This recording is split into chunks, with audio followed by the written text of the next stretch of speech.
கட்சி பாகுபாடு வேறுபாடு தாண்டி மிக முக்கியமான நெருக்கடி. இதை எல்லாரும் தயவு செய்து புரிஞ்சுக்கங்க. வாக்காளர் பட்டியல் சிறப்பு தீவிர திருத்தம், இதுல 3 பேருக்கு பாதிப்பு. விரல் விட்டு என்றவங்க எண்ணிக்கலாம். முதல்ல எல்லா தேர்தலிலும் பொதுவாக வாக்களித்துக் கொண்டிருக்கக்கூடிய வாக்காளர்கள் என்ன பாதிப்பு அவங்களுக்கு?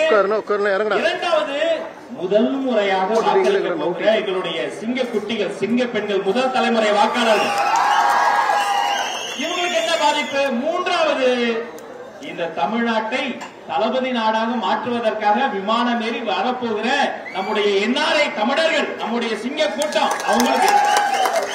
அப்ப வாக்காளர்கள், முதல் முறை வாக்காளர்கள், வெளிநாட்டு வாழ் தமிழர்கள், இவங்க 3 பேருக்கு இப்ப ஆபத்து. என்ன ஆபத்து? இத்தனை நாளா நாம ஒரு வரைவு பட்டியல் தேர்தல் ஆணையம் கொடுக்கும். 2024 அது கொடுத்தாங்க. 2 வருஷம் அதுல பெயர் நீக்கம் செய்வது, பெயரை சரி செய்வது எல்லாம் பண்ணாங்க. 2 வருஷம் அவனே பண்ணிட்டு மறுபடியும் இந்த மாசம் வந்து பூரா கொட்டி அலி நான் பரோட்டாவை கஷ்டப்பட்டு ஃபர்ஸ்ட்ல இருந்து தான் சாப்பிடுவேன்னு எங்க அண்ணன் பரோட்டா சூரியாக ஒரு ஆணையம் மாறி இன்னைக்குதான் நான் பாக்குறேன். அவங்க என்ன சொல்றாங்க? போன எலெக்ஷன்ல 2021ல ஓட்டு போட்டீங்க, 2024ல ஓட்டு போட்டீங்க, இப்ப புதுசா உன்னை தூக்கிட்டு வராங்க.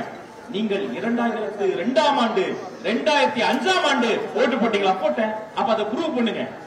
அப்ப ஒரு வாடகை வீட்டுல இருந்திருப்போம், இப்ப வாடகை வீடு மாறி இருப்போம். அப்ப எங்க வீட்டுல என் தங்கச்சி இருந்திருக்கோம், இப்ப கல்யாணம் ஆகி வேற ஒரு அட்ரஸ்ல இருக்கிற அந்த புகுந்த வீட்டுக்கு போயிருக்கோம். அதையெல்லாம் கொண்டு வந்து காமிச்சாதான் நான் ஒத்துக்குவேன். அடங்கப்பா, 25 வருஷம் நான் கோமால இருந்தீங்களாடா?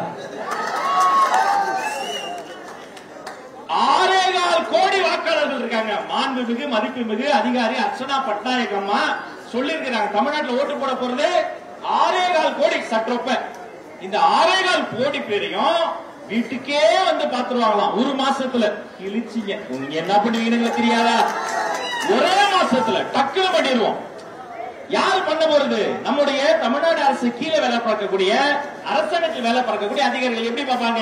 வீட்டுக்கு வராங்க, நீங்க வேலைக்கு போயிருப்பீங்க இல்லையாச்சு, கடை கடைக்கு போயிருப்பீங்க, வீட்டுல யாருமே இல்ல. அப்ப என்ன பண்ணுவீங்கன்னு கேட்டா அவங்க சொல்றாங்க, பக்கத்து வீட்டுக்காரரை போட்டு அவர் இங்க இருக்காரான்னு கேட்டா இவர் என்ன சொல்லுவாரு? தெரியாது, இல்லம்பார், அடி ஓட்டு போச்சு. நீங்க அந்த நேரத்தில் அங்க இல்ல, அப்ப என்ன பண்ணுவீங்க? ஆன்சர் இல்ல. நீங்க ஆன்லைன்ல போய் பண்ணிக்கலாம். நேத்து ஆன்லைன்ல போய் பாக்குறேன், ஆன்லைன்ல வெப்சைட்டே ஓபன் ஆக மாட்டேங்குது. என்னன்னு கேட்டா, சார் சர்வர் கிராஷ் ஆயிடுச்சு சார். சர்வர் இல்ல சார், சர்வர் இல்லன்னா எங்க டிராபிக் ஜாம், ஹோட்டலுக்கு வாங்க, தொழில்நுட்ப கோளாறு சார். அப்ப ஆன்லைனும் கஷ்டம். அப்ப ஏற்கனவே இருக்க வாக்காளர்கள் தயவு செய்து புரிஞ்சுக்கங்க, சிந்திக்கணும். எத்தனை சோதனைகள் வந்தாலும் விடாதீங்க. பிஎல்ஓ அதிகாரிகள் 6.25 கோடி பேரை வீட்டுக்கே வந்து பார்ப்பது இருக்கட்டும். உங்க பிஎல்ஓ அதிகாரி யாருன்னு தாவேக்கா தன்னார்வலர்களும் நிர்வாகிகளும் சொல்லுவாங்க. போன போட்டு அந்த அம்மாவை நீங்க போய் பாருங்க. கூட அவங்க வீட்டுக்கு வரும் பொழுது கேர்ஃபுல்லா கவனிங்க. அதிகாரி மாதிரியே கூட ஒருத்தர் வருவாரு. உத்து பாத்தீங்கன்னா மண்டைக்கு மேல உள்ள கொண்டையை மறைக்க மறந்த மாதிரி அவரு ஊபி. அப்ப ஒன்றியத்தில் இருக்கிற ஆட்சியாளர்களாக இருந்தாலும் சரி, தமிழ்நாட்டை ஆண்டு குறிப்பு இருக்கக்கூடிய ஆட்சியாளர் இருந்தாலும் சரி, இந்த பிஎல்ஓ அதிகாரிகளை இன்ஃபுளுன்ஸ் செய்து யாரெல்லாம் தமிழக வெற்றி கழகத்திற்கு சார்பா இருக்காங்களோ அவங்களினுடைய ஓட்டை இல்லாமல் ஆக்கக்கூடிய வேலை நடக்கிறதுனால தயவு செய்து பெரியவங்க புரிஞ்சுக்கங்க. உங்க வாக்கே பாதுகாக்கிறோம். சும்மா இல்லாம நம்ம வாக்கு நம்ம உயிர் மூச்சுக்கு சமம். நம்ம வாக்கு தான் நம்ம தமிழ்நாட்டின் தலையெழுத்தை மாத்த போகுது. நீங்க நாட்டை காப்பதும் வீட்டை காப்பதும் உங்க வாக்கை காப்பதும் ஒண்ணுதான். ஒண்ணு. இப்ப 2வது முதல் தலைமுறை வாக்காளர்கள் ஏன் தெரியுமா? இந்த திமுக பாஜக எல்லா காக்கா எல்லாருக்கும் தாவைக்கா பத்து பயம். நீங்க தாண்டா முதல் தலைமுறை வாக்காளர். மண்டையை பிச்சுக்கிறாங்க. கூட்டம் எப்படி வருது? அவங்க இத்தனை நாள கூட்டத்தை எப்படி கூப்பிட்டாங்க? 250 300 போட்டு கோழி பிரியாணி இங்க எவ்வளவு ரேட்டு?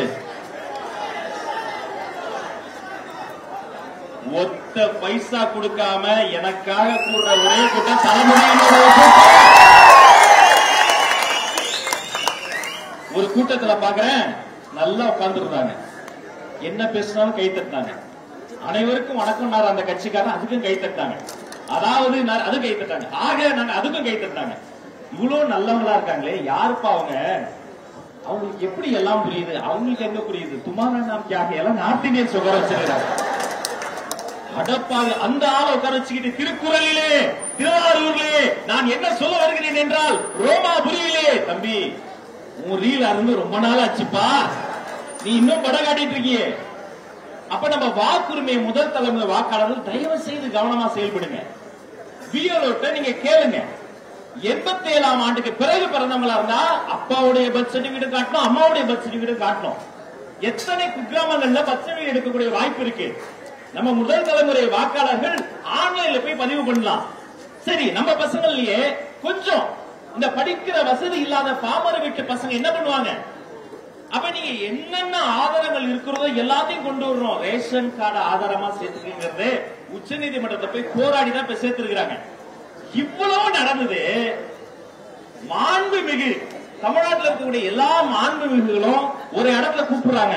அந்த கூடக்கூடிய இடத்துக்கு பேரு தமிழ்நாடு சட்டமன்றம். அந்த சட்டமன்றத்துல இந்த எஸ்ஐஆருக்கு எதிராக ஏதாவது தீர்மானம் நிறைவேற்றிருக்கிறா அப்படின்னு நான் எட்டி பார்க்க கண்ணுக்கு எட்டி தூரம் வரைக்கும் அப்படி ஒரு தீர்மானம் என் கண்ணுக்கு தெரியவே இல்லை. தூரத்துல இருந்து ஒளிஞ்சு நின்று என்னை படம் எடுக்கக்கூடிய உளவுத்துறை மட்டும் தான் என் கண்ணுக்கு தெரியுது. ஆளுங்கட்சி ஒரு தீர்மானத்தை நிறைவேற்றல சட்டமன்றத்தில். அப்ப முதல் தலைமுறை வாக்காளர்கள் ரொம்ப தெளிவா இருங்க. மூன்றாவது, வெளிநாட்டு வாழ் தமிழர்கள் வேலை நிமித்தம் போயிருப்பீங்க. உண்மையிலேயே உங்களை நினைச்சா எனக்கு வந்து அப்படி வேதனையா இருக்கு. வீட்டுல இருக்கக்கூடிய அக்கா தங்கச்சி அவங்க கழுத்துல இந்த தாலின்ற தங்கம் ஏறுவதற்காக காதோரமாக நரை என்ற வெள்ளி முளைத்த பின்பு வெளிநாட்டில் வேலை செய்யக்கூடிய என் சொந்தங்களை, என் பந்தங்களை அரபு நாடுகளிலே தொட்டும் பணிகளும் கொளுத்து வெள்ளும் வேலை பார்க்கக்கூடிய அந்த சொந்தங்களுக்கு ஒரு பெரிய கைத்தட்டல் தாங்க. உங்கள் வாக்கு உரிமை. இந்த 3 பேரும் உங்க வாக்கை எப்படி பாதுகாக்கணும்? எஸ்ஐஆர்ல இந்த வரைவு பட்டியல் வருகிற பொழுது உங்க ஓட்டு அந்த லிஸ்ட்ல கண்டிப்பா இருக்கணும். அப்படிங்கிறதுக்கு நாம அதை எளிமைப்படுத்தி பல்வேறு காணொலிகளை நாம வெளியிட்டிருக்கிறோம். யாரோ பேசினாங்க, யாரும் கண்டுக்கல. தலைவர்கள் பேசினாங்க, யாரும் கண்டுக்கல. மாண்புமிகுகள் பேசினாங்க, யாருக்கும் ஒன்னும் புரியல. நேற்று ஒரே நாள்ல ட்விட்டர்ல இந்திய லெவல்ல தேசிய லெவல்ல நம்பர் 1 ட்ரெண்டிங் ஆனது காரணம் வெற்றி தலைவர் தளபதி. அவர் பேசிய பிறகு ஒட்டுமொத்த ஊடகமும் பேசுது. இதற்கு பெயர் தான் தலைமை, இவருக்கு பெயர் தான் தலைவர். இதுதான் தமிழக நீங்க எங்க போனாலும் இனிமே ஒரே சத்தம் தான். TV K